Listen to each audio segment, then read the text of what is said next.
हिंदुस्तान जो है वो हिंदू से है,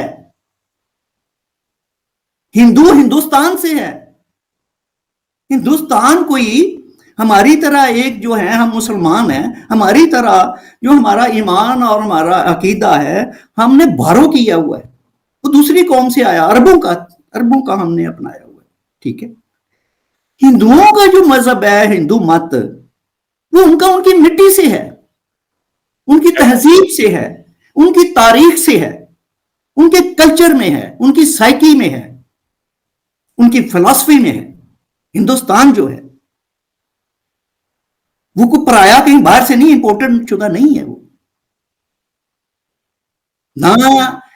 हिंदुस्तान की जो जमीन है, धरती जो है, उससे हिंदू और हिंदू से अलग थलग नहीं हो सकते। वो तारीख भी हिंदू है, वो तहजीब भी हिंदू है, वो कल्चर भी हिंदू है, वो फलसफा भी हिंदू है।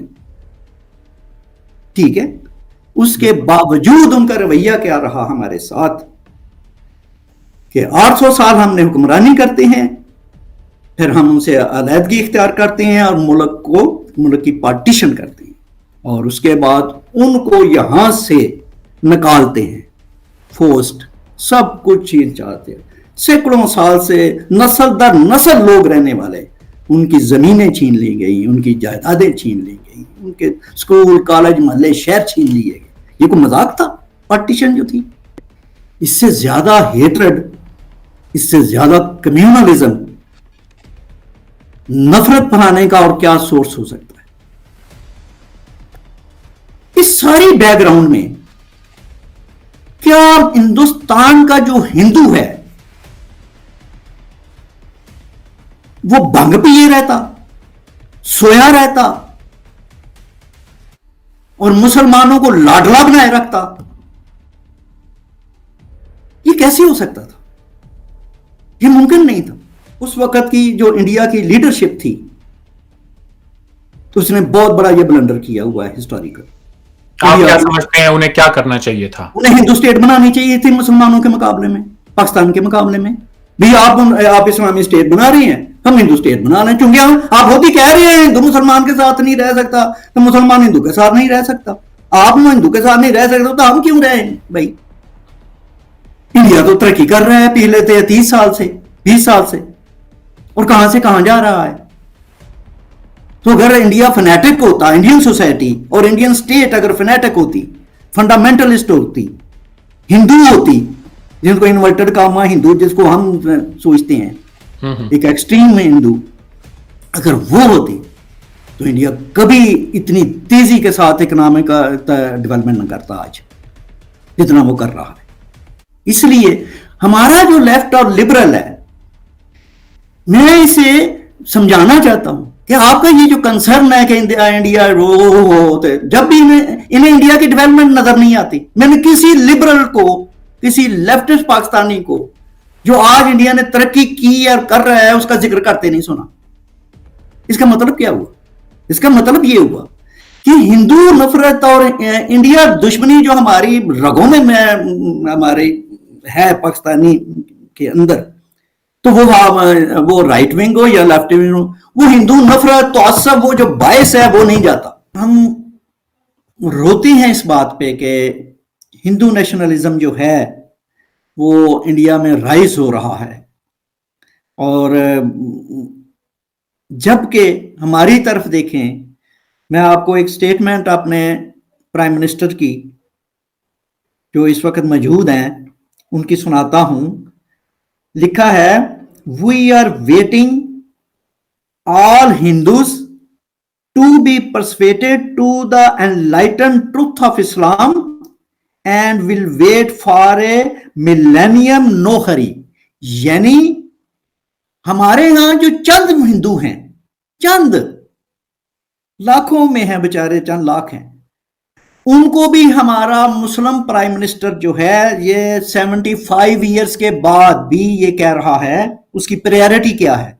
उसकी प्रायोरिटी ये है कि अल्लाह करे ये जो हिंदू पाकिस्तान में हैं इनको इस्लाम की रोशनी जो है वो इन तक पहुंचे, कि इस्लाम इतनी अजीम शान दीन और मजहब है और ये उसे इस्लाम को भी कबूल कर ले। यानी कि ये जो चंद माइनॉरिटी के हिंदू हैं उसको भी हमारा दिल करता है कि ये कन्वर्ट हो जाए और यहां 100%, 100% सब मुसलमान हो जाए। और इंडिया के ऊपर हम दुख का इजहार करते हैं कि जब हिंदू जो है वो कहे, वो सिर्फ इतनी बात, वो कन्वर्शन भी नहीं कराता, वो सिर्फ ये कहे कि हिंदुस्तान मेरा है, हिंदुस्तान हमारा है, हिंदुस्तान मुझसे है। और लिहाजा वो हमसे सिर्फ मुसलमानों से, इंडियन मुसलमानों से सिर्फ ये मुतालबा करे कि आप इस तहजीब को, इस धरती को, इस वतन को उसके पार्टनर बने, उसके साथी बने, उसको अपना वतन, अपना घर समझे। तो जनाब ये है कि हमारा हम ये एक इतना बड़ा कंट्रास्ट है। इसीलिए मैं, अरमान साहब, मैंने जो बात की थी ना कि इंडिया को 1947 में ही हिंदू स्टेट बनना चाहिए था। हमारी तारीख इंतहाई शानदार दोनों मुल्कों की हो जाती। यहां तो दोनों की कहानी खत्म होती। ये बात जो आपके प्राइम मिनिस्टर ने कही, अगर यही बात, इससे मिलती जुलती स्टेटमेंट अगर पीएम मोदी दे दें कि जी मैं तमाम मुसलमानों को दावत देता हूं कि वो हिंदू धर्म का जो एनलाइटेंड ट्रूथ है उसकी तरफ आए और हम भी 100 साल इंतजार करेंगे, क्या रिएक्शन होता फिर? और कितनी दूसरी बात के फजूल बातें हैं। नहीं, उनका रिएक्शन क्या होना हो इस बात पे होना था? मैं कहता हूं पाकिस्तान यहां पे आग लगाई होती जनाब, यहां पे जनाब मोदी के पुतले जलाए जा रहे होते, पाकिस्तान आधा जल चुका होना था उसका। अगर वो ये बयान दे कि एक भी मुसलमान को हिंदू जो है वो कन्वर्ट, वो देखे हर मजहब अपने आप को एनलाइटन समझता है, एनलाइटन समझता है। ये क्या बात हुई भाई? सही बात है। फेथ को कॉन्फ्लिक्ट में हम क्यों लाएं? आप भाई, मैं अपने वजीर आजम से पूछता हूं कि तुमने उनकी वेल बीइंग और वेलफेयर के लिए क्या कर रहे हो, ये बताओ। वो पाकिस्तान के सिटीजन हैं, उनकी रोज लड़कियां उठाई जाती हैं 12-12, 13-13 साल की। और मैं सिंध में वो हिंदू शहरों बस्तियों से होकर आया हूं। यार हमारे यहां तो माइनॉरिटी जो है जो बेचारे वो इंतहाई मासूम है और खौफ ज़्यादा डरे हुए, क्रिश्चियन भी और हिंदू भी। वो तो बात नहीं कर सकते बेचारे, खामोश रहते हैं और हर बात पे डरते हैं। तुम्हारे वजीर आजम को इसकी फिक्र नहीं है? पाकिस्तान का कॉन्स्टिट्यूशन कम से कम ये तो नहीं कहता कि उन्हें कन्वर्ट करवाओ, तुम्हारी जिम्मेदारी है? ये तो नहीं है ना। इंडिया के मामले में जो हमारी फिक्र है वो कोई फिक्र इंडिया हमने तो अमेरिका की भी फिक्र हमें लगी हुई है एज ए पाकिस्तानी, हमें बरतानिया की भी फिक्र है, फ्रांस की भी हमें फिक्र है। फिक्र नहीं है तो अपनी नहीं है, अपनी तरफ कभी देखा ही नहीं है, आईने में अपना चेहरा हम देखते ही नहीं है। तो भाई इंडिया की फिक्र ना करो, इंडिया ठीक ठाक है और वो तरक्की और डेवलपमेंट की तरफ जा रहा है। जो पीछे रह गए हैं हमें ही खुद को देखना होगा कि कैसे ही रहना चाहते हैं या क्या है। पाकिस्तान 25 करोड़ का मुल्क है, इंडिया 150 करोड़ का से जायद का मुल्क है।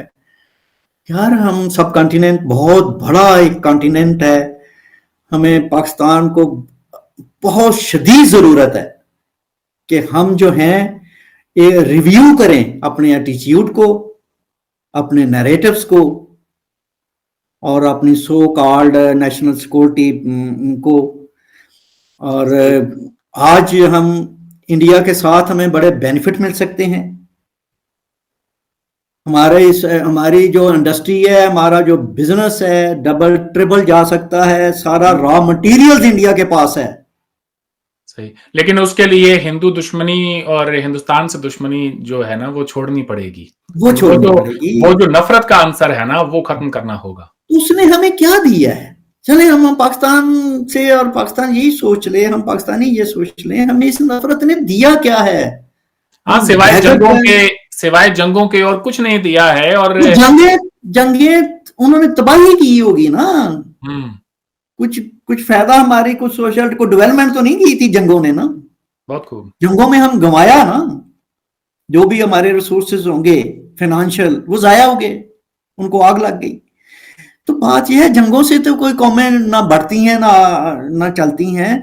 तो हमें आज भी इसे सोच लेना चाहिए कि भाई कब तक ये नफरत और ये दुश्मनी कब तक। राष्ट्रीय स्वयंसेवक संघ के महासचिव दत्तात्रेय होसबाले ने मंगलवार को कहा कि संघ का मानना है कि भारत को हिंदू राष्ट्र में परिवर्तित करने की कोई जरूरत नहीं है, क्योंकि देश हमेशा से ऐसा ही है। आरएसएस के वरिष्ठ नेता ने गुजरात में कच्छ जिले के भुज में संघ के 3 दिवसीय अखिल भारतीय कार्यकारी मंडल की बैठक में अंतिम दिन संवाददाताओं से यह कहा था। होसबाले ने कहा, भारत पहले से हिंदू राष्ट्र है और भविष्य में भी ऐसा बना रहेगा। डॉक्टर हेडगेवर आरएसएस के संस्थापक ने कभी कहा था कि देश में जब तक हिंदू है यह देश हिंदू राष्ट्र है। संविधान राज्य व्यवस्था के बारे में बात करता है जो अलग चीज है। एक राष्ट्र के रूप में भारत हिंदू राष्ट्र था, है और बना रहेगा। वह इस सवाल का जवाब दे रहे थे कि भारत हिंदू राष्ट्र कब बनेगा। उन्होंने कहा कि देश की एकता के बारे में सोचना और समाज की बेहतरी के लिए कुछ वक्त देना हिंदुत्व है। उन्होंने आगे कहा, आरएसएस लोगों को यह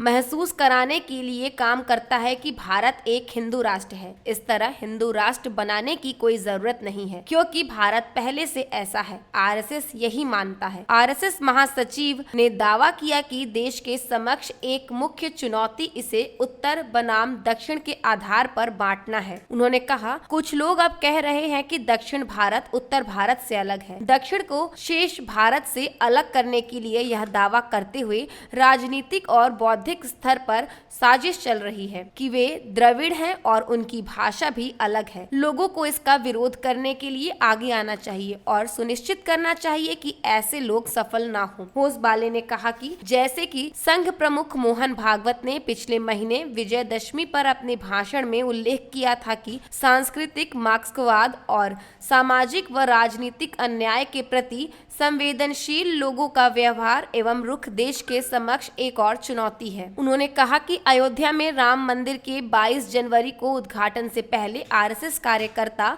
इस अवसर पर देश के लोगों को वहां आमंत्रित करने के लिए 1 जनवरी से 15 जनवरी तक राष्ट्रव्यापी अभियान चलाएंगे, जिसके तहत वे घर घर जाएंगे। उन्होंने कहा कि यहां आरएसएस की बैठक में पाकिस्तान से लगी सीमा वाले कच्छ जिले के गाँव सहित सीमावर्ती गाँवों से हिंदुओं के पलायन पर भी चर्चा किया गया। उन्होंने कहा, हमने सीमावर्ती गांवों में विकास और सुरक्षा पर चर्चा की। लोग इन गांवों में सुविधाओं का अभाव होने के चलते कहीं और पलायन कर रहे हैं। धर्मांतरण भी वहां रहे हैं। हम इन मुद्दों पर गौर कर रहे हैं। सीमा के नजदीक देशभक्त लोगों की मौजूदगी देश की सुरक्षा के लिए महत्वपूर्ण है। लव जिहाद के मुद्दे पर आरएसएस नेता ने कहा कि इस मुद्दे के 2 पहलू हैं, लोगों को जागरूक करना और कानूनी लड़ाई लड़ना। उन्होंने कहा कि आरएसएस उन महिलाओं के पुनर्वास पर भी काम कर रहा है जिन्होंने इस तरह के संबंधों से खुद को मुक्त कर लिया है, लेकिन उनके परिवारों ने उन्हें स्वीकार नहीं किया। दक्षिणपंथी हिंदू संगठनों ने यह दावा करने के लिए लव जिहाद शब्द का इस्तेमाल किया है कि हिंदू महिलाओं को